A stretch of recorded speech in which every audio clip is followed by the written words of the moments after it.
Olá pessoal, sejam bem-vindos novamente à nossa aula. Espero que vocês tenham estudado ao longo desse período, tenham tirado suas dúvidas, consultado os sites que ficam disponíveis lá no caderno pedagógico, façam bom uso dele, procurem ler, discutir com os demais colegas de sua escola, fazer com que esse material de fato melhore o seu desempenho no curso. Hoje nós vamos falar um pouco sobre a origem histórica dos funcionários da educação. Então é um título até muito grande, você vai ver lá no seu material, é um título grande que a gente pode ficar aqui basicamente o tempo todo dessa aula falando a respeito dessas nomenclaturas que dizem respeito ao trabalho que muitos de vocês estão desenvolvendo na escola. Então vamos falar um pouco sobre a origem do funcionário da educação. Isso começa lá no período jesuítico. Haviam pessoas que ajudavam os jesuítas a desempenhar os seus papéis, basicamente faziam todo o trabalho na escola, de limpeza, organização de material e também davam aula. Então, os coadjutores, vocês vão ter mais familiaridade com esse nome ao longo desse capítulo, são aqueles que vão auxiliar os professores no seu desempenho em sala de aula. Também, sempre, à medida que os negros africanos estão chegando no Brasil, eles também estão estudando, né, uma educação muito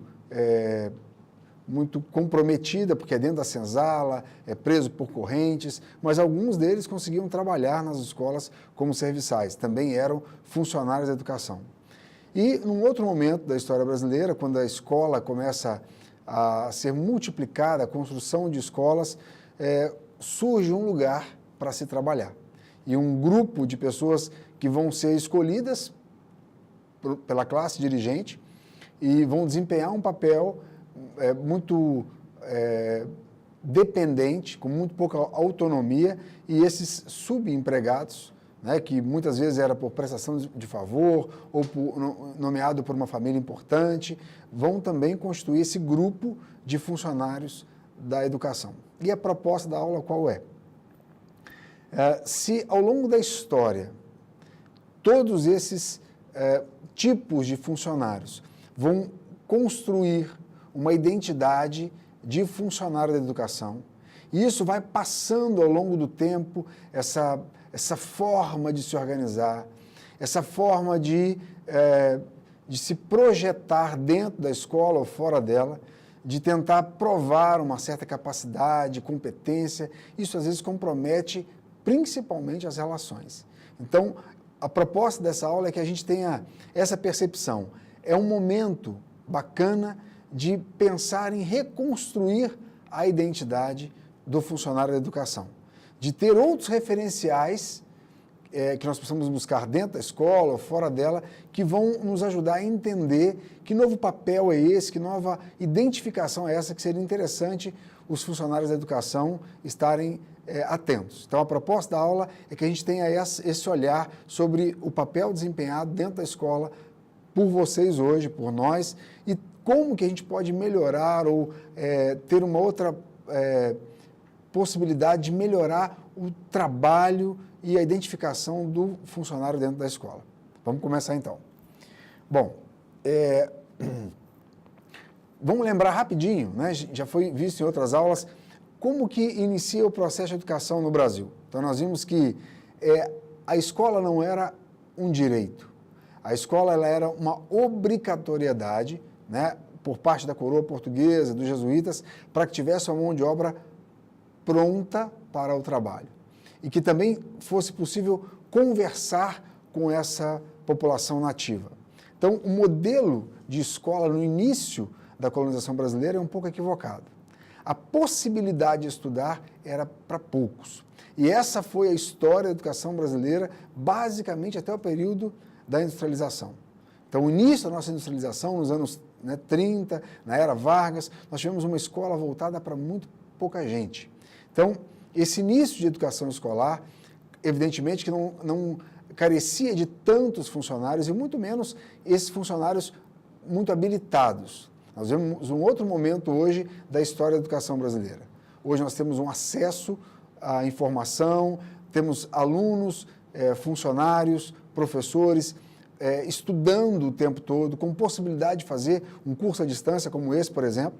Então, nós temos hoje um mundo que favorece a informação e a qualificação profissional. É um outro tipo de profissional que nós podemos ser na escola do século XXI. Outra coisa, na Constituição de 88, nós tivemos uma conquista interessante. O tempo em escola, né, dentro da escola, ele aumenta como direito de 4 a 17 anos. Então, é obrigação do Estado garantir a educação infantil, fundamental e o ensino médio. Então, o tempo de escola, ele aumenta, favorecendo também essa qualificação profissional. Qual é a consequência disso? É claro que os funcionários da escola, eles também vão se qualificar em função desse tempo maior dentro da escola. Quando abre um concurso, a vaga ela é para auxiliar de limpeza ou é auxiliar de secretaria. E o tipo de candidato tem alcançado maiores níveis. Pessoas com graduação, e nesse curso mesmo, nossos encontros presenciais, a gente percebe como que isso tem acontecido, principalmente na região sudeste, né? O profissionário ele é aplicado, ele é ministrado no Brasil inteiro. Mas na região sudeste a gente tem uma característica dessa facilidade maior do acesso aos níveis de ensino médio e superior também. Então, muitas pessoas procurando uma estabilidade financeira, um concurso público, às vezes tem um grau de instrução maior e ele se candidata a uma vaga que não exige toda essa qualificação. Então, em certa medida, o que a gente consegue perceber, tem um quadro aí no material de vocês, eu vou apresentar ele aqui, que mostra claramente isso, que o nível de escolarização do funcionário da educação ele tem modificado.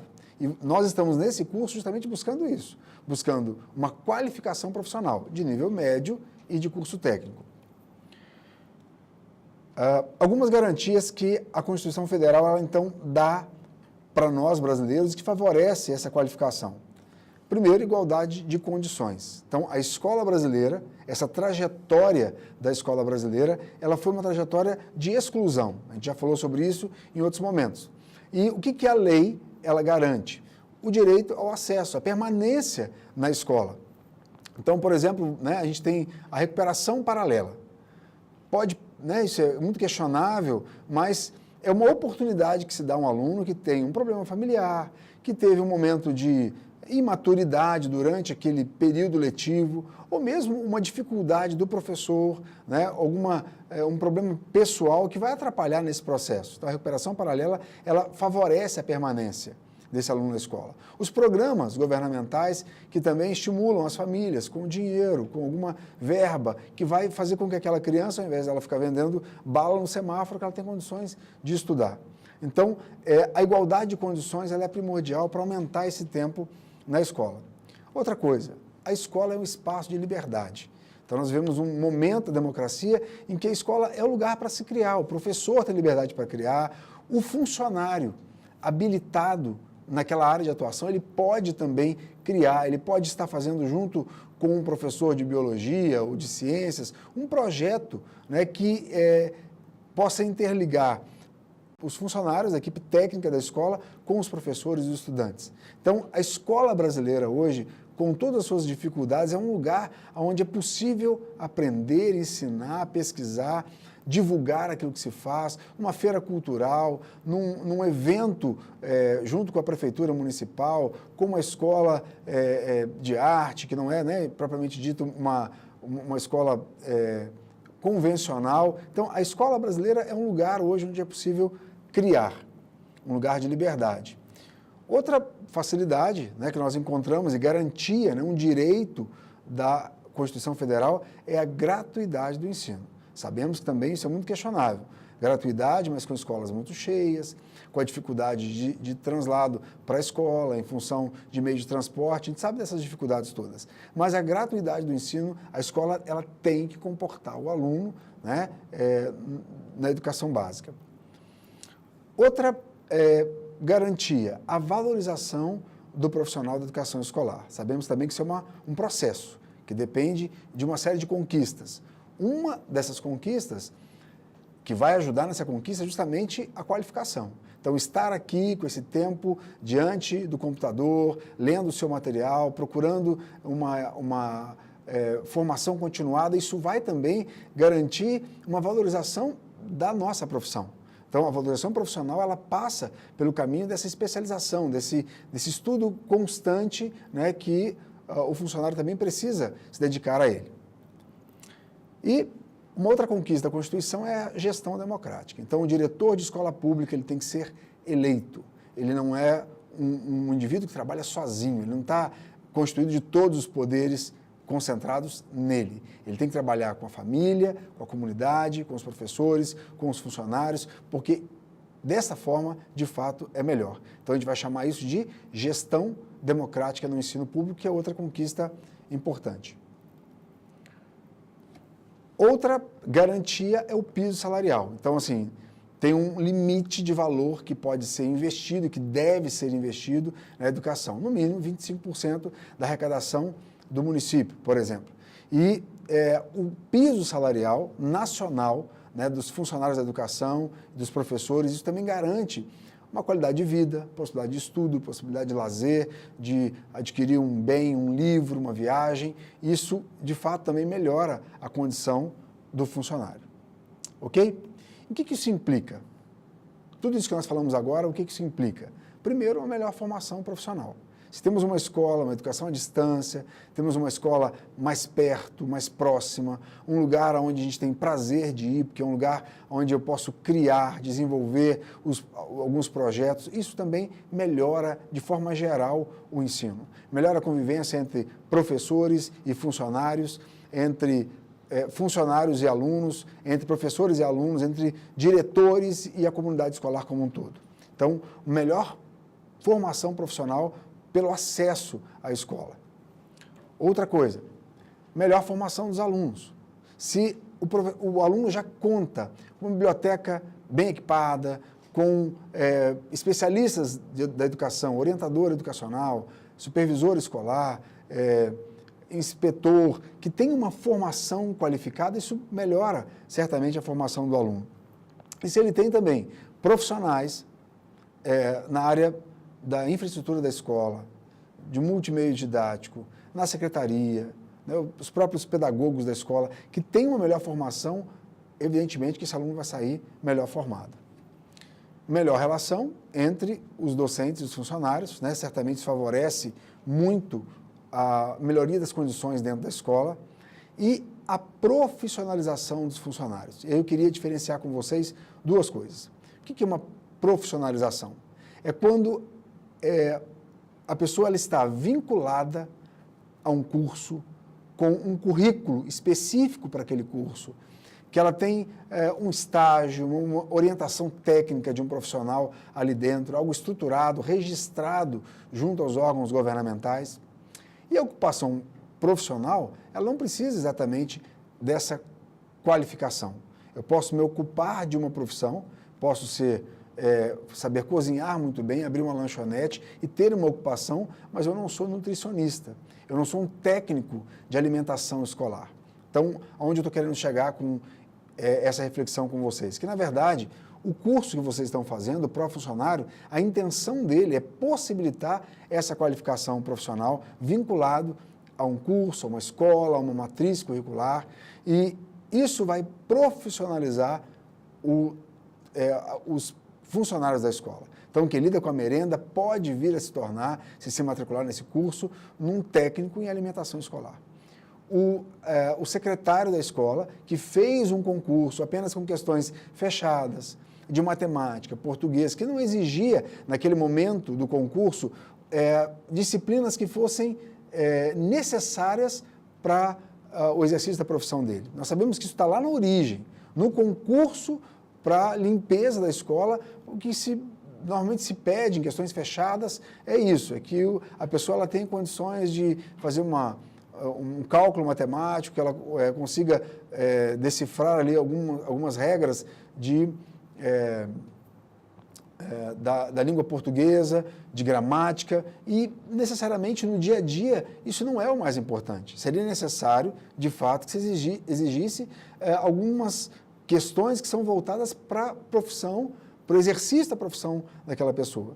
Só que não existia até então, né? Não tem nos catálogos do MEC tantos cursos de qualificação profissional. Esse é um deles, né? Então, como é que uma prova para inserir esse profissional, ela vai ter ali, de fato, questões específicas dessa área. Então, é algo a ser conquistado. Então, o que define a profissionalização? Estar habilitado, formado, dentro de um curso específico daquela área. Ok? Muito bem. Essa profissionalização, certamente, ela valoriza, né? A possibilidade de se organizar em classe. Existem, né, certas categorias profissionais que se organizam em classes. E isso, de fato, fortalece a classe. O sindicato dos professores, o sindicato dos advogados.